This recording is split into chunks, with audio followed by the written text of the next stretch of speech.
के बाड़ू तू? काहे सीता, तू हमके ही भूल गईलू का? तो तू हमके पहचाने लू ना? अच्छा तरह से पहचाना तानी, तू हमार देव सेना के रूप लेके ही जा आइल बड़ू। हम अच्छा तरह से जाना तानी। अरे सीता, तू हम पे ही शक कर रहल बाड़ू? हम तो हाँ देव सेना ही बानी। शक्कर और नमक दोनों एक जैसन सफेद दिखेले, बाकी दोनों का स्वाद अलग अलग होखेला। तू देव सेना के रूप लेके हमनी के बेवकूफ बनाए आयल बड़ू, बाकी हम देव सेना के जन्म देले बानी। वो हमेशा हमरे ख्याल में रहेली। जब हमर देव सेना हमरे सामने होखतिया तो हमार दिल में अलग ही भावना होखेला। हम अपन देव सेना से इतना प्यार करतानी, तू हमरे सामने एक पल भी ना टिक सकेलू। बताओ आप के बाड़ू तू? हम तहरा पूछ रहल बानी, चुप काहे बाड़ू? तू अगर खुद ना बताइबू तो हम ढूंढ ना सकेनी ऐसन लागता तहरा के। तो के आईना के सामने खड़ा करे के बाद आईना खुद बताई कि तू के बाड़ू। चला।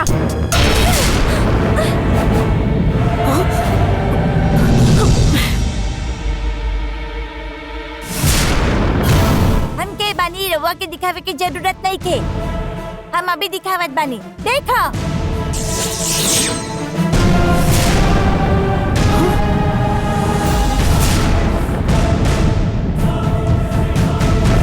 अभी तक हमार रूप लेके सबके बेवकूफ बनावत रहलू, अब देवसेना के बेवकूफ बना रहल बाड़ू।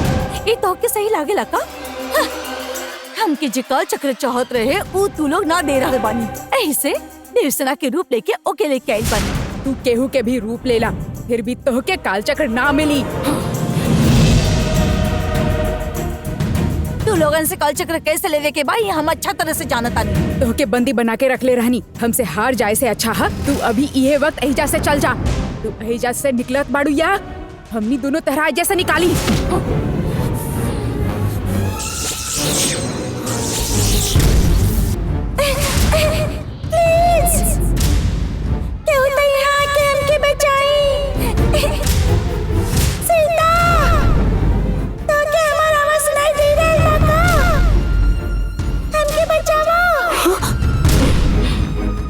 देवसेना के आवाज सुनाई देलस। देवसेना के साथ तू का कइलू? ओकरा के अभी तक कुछ ना कइनी, लेकिन जब तक काल चक्र ना देबू ओकरा के छोड़ब ना। तू ओकरा काल चक्र मत दीहा। देवसेना के आवाज एजा बाहर से ही आ रहल हा। देवसेना कहाँ बिया हम ढूंढ के निकाला तानी।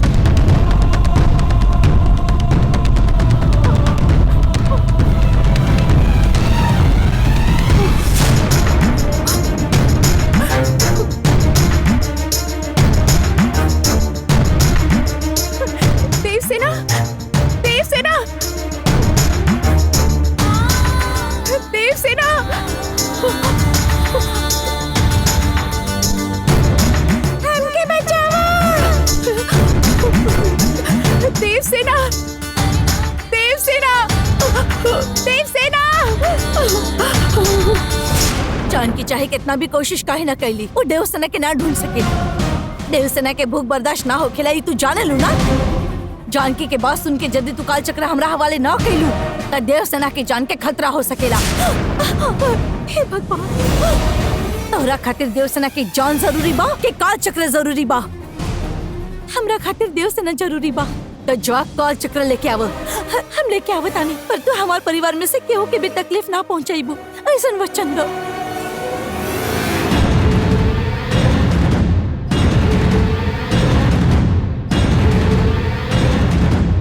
वचन देता नहीं।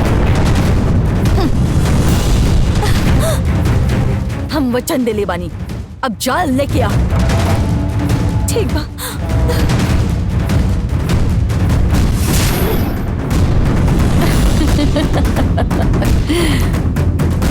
तहरे पास जे काल चक्र है ओकरा पाए खातिर देवसेना के रूप लेवे वाली हम ही रहनी, नंदिनी के रूप लेवे वाली भी हम ही रहनी। तू नंदिनी के दे रहल बाड़ू ऐसा समझ के वो काल चक्र हमरे हाथ में देके तू खुद ही फंस रहल बाड़ू।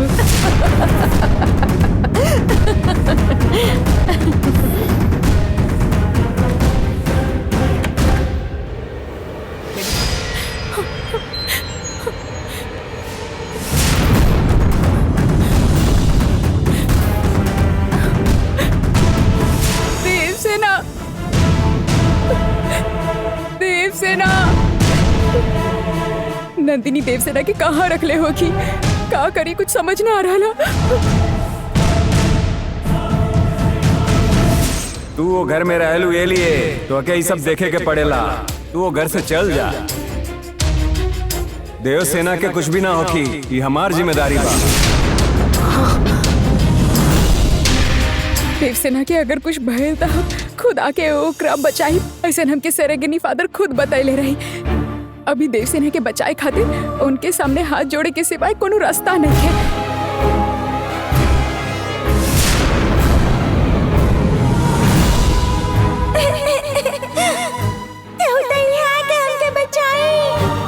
हे भगवान, एकरा से पहले भी देवसेना मुसीबत में फंस गई रही। उ वक्त रवा ही आके ओकरा बचाइले रहनी, वैसे ही अब रवा ही ओकरा बचा सकेनी। ईश्वर परम पिता पवित्र आत्मा के नाम से आमीन।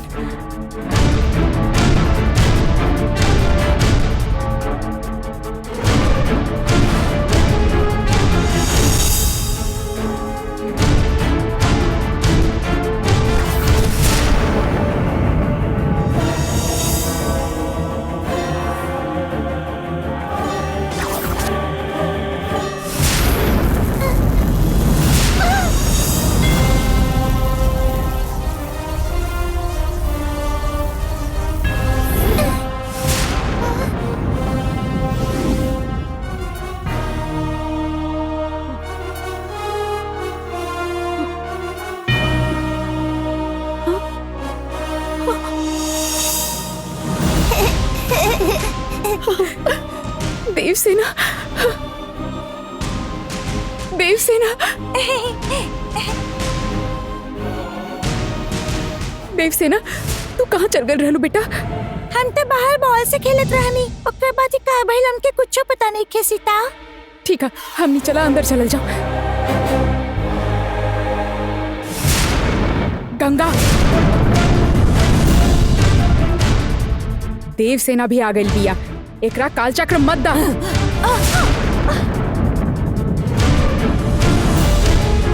जानकी जब गुस्सा में रहली तब हम ओकर अनुभव ले चुकल बानी। बाकी ई वक्त आत्मा से लड़ल ठीक ना होगी। सिर्फ इतना ही ना, हम अभी नंदिनी के रूप लेके एजा कालचक्र लेवे आइल बानी। अगर जानकी के ई पता चल गई तब मुसीबत हो जाए। एजा से निकलल ही बेहतर होगी। नंदिनी कालचक्र खातिर गलती पर गलती कर रहल बाड़ी। अभी आयल हुआ नंदिनी ना रही। ये का कहता नहीं? नंदिनी हमेशा सामने से लड़तिया, ऐसे छुप के वार ना करतिया। वो बिना कुछ बोले वापस गई। एकरा मतलब कौनो दूसरा ही नंदिनी के रूप लेके आयल रही। राहुल बात सही बा, काहे के हमने के परिवार के तकलीफ ना दे ऐसन वचन देवे के बाद वो तुरंत छोड़ देलस। तबे हमके शक हो गइल रहे। अच्छा बोल के हमरा के तबे पता चल गई यहाँ आए वाली के हो सकेला। काल चक्र पाए खातिर बहुत लोग कोशिश कर रहल बाड़े, ओकरा में से कौनो एक हो सकेला। के हा उ हम ढूंढ के निकाला तानी। अच्छा भाई, तो ओकरा के काल चक्र ना देलू और काल चक्र बच गई। पहले एकरा के लेके जाके सुरक्षित जगह पे रख दे गंगा। हाँ, केहू एकरा देख ले, एकरा से पहले जाके अंदर रखता। ठीक बा, चल।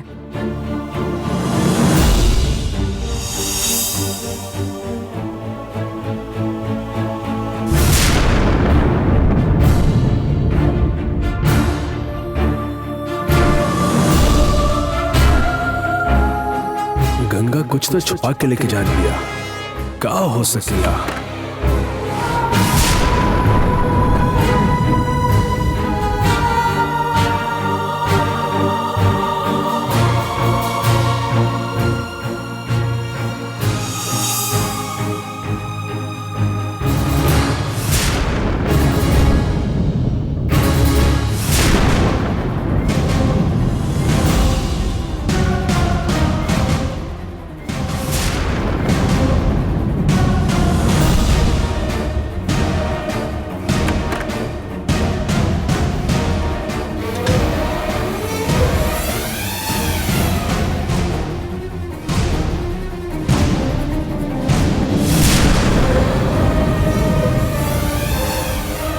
गंगा काल चक्र पिताजी के कमरा में ही रख ले लिया।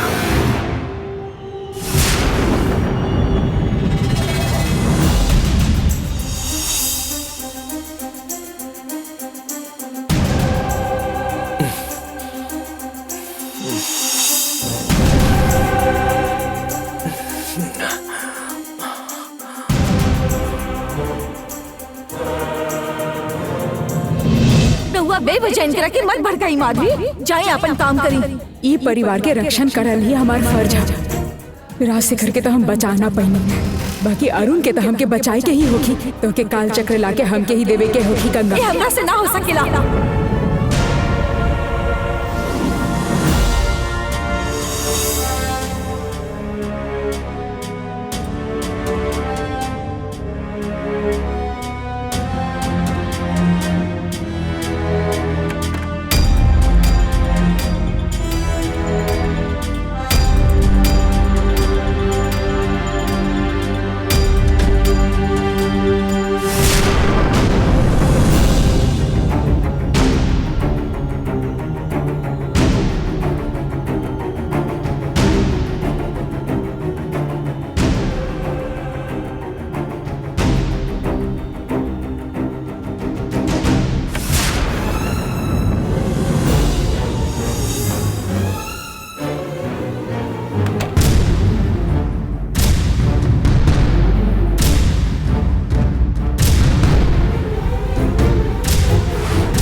अरुण ई वक्त कॉल कर रहा हा। शायद हम महल में जाके गंगा से काल चक्र मांगले रहनी। ई बात ओकरा पता चल गई होगी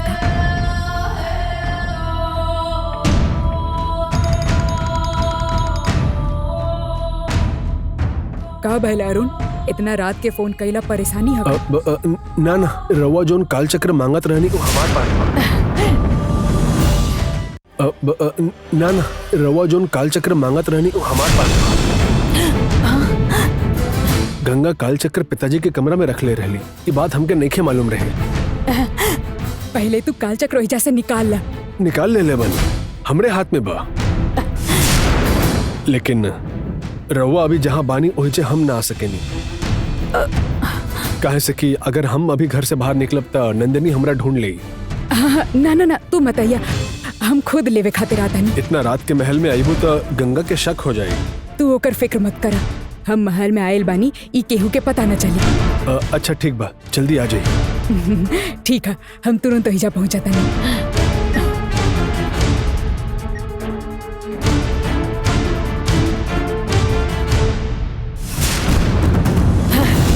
पहले से ही दोनों काल चक्र हमनी के पास है और अभी ये तीसरा काल चक्र भी हमार इंतजार करत रहे।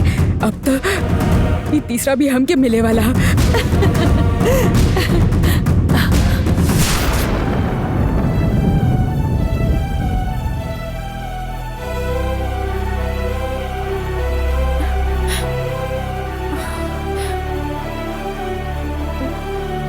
ये कहाँ चल गए? शादी के टेंशन की वजह से इनकरा के नींद ना आवत होगी।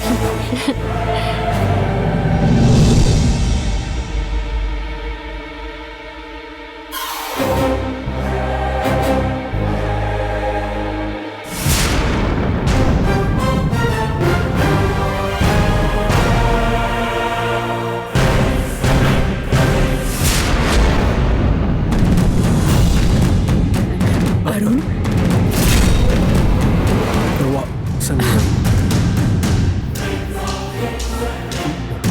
आई ना।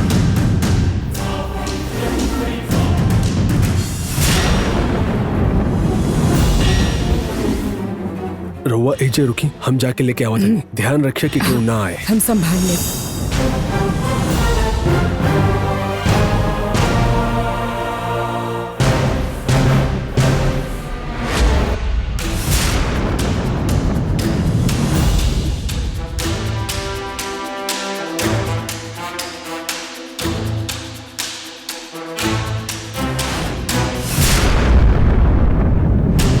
इली रउआ के कहे के मुताबिक हम काल चक्र रउआ के दे देनी। कल सुबह शादी बा, नंदिनी की वजह से कोनो भी परेशानी ना होके के चाहिए। उ हम देख लेब। अब काल चक्र हमरे हाथ में है तो नंदिनी के आसानी से मुकाबला कर सकेनी। ओकरा हम देख लेब, तू निश्चिंत रह। गंगा तो के ढूंढ रहल होखी, तू जा, हम भी चला तानी। जाते नहीं।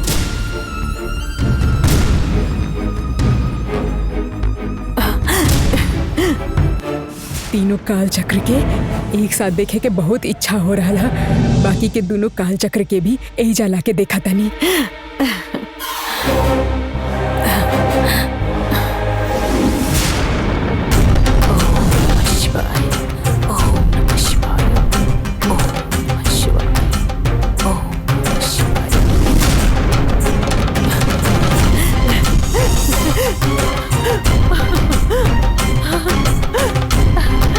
माधवी, माधवी,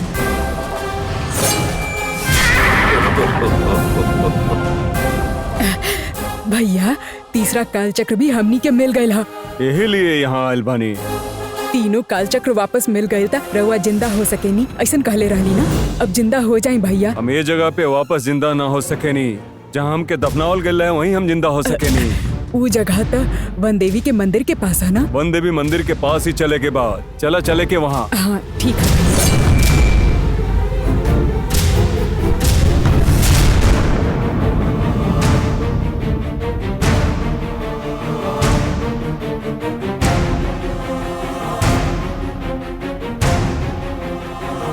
भैया रउआ के जहाँ दफनैले रहनी हमनी ओइजा खड़ा बनी।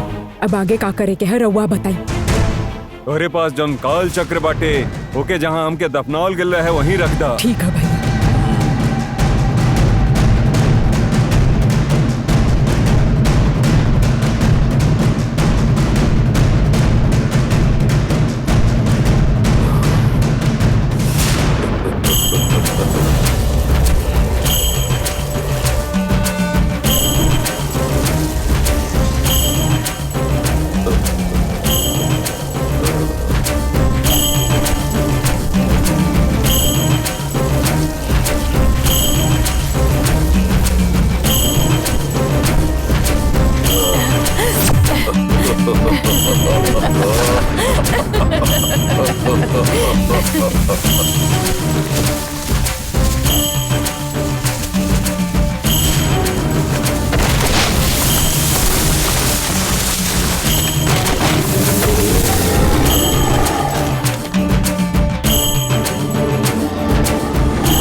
ये कंकाल और आत्मा दोनों से मिलके हमरा के पुनर्जीवित करे खातिर ये तीनों काल चक्र से प्रार्थना करत हूँ।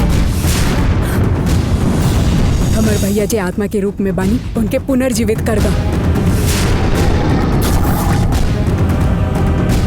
हमर भैया के फिर से जिंदा कर दा।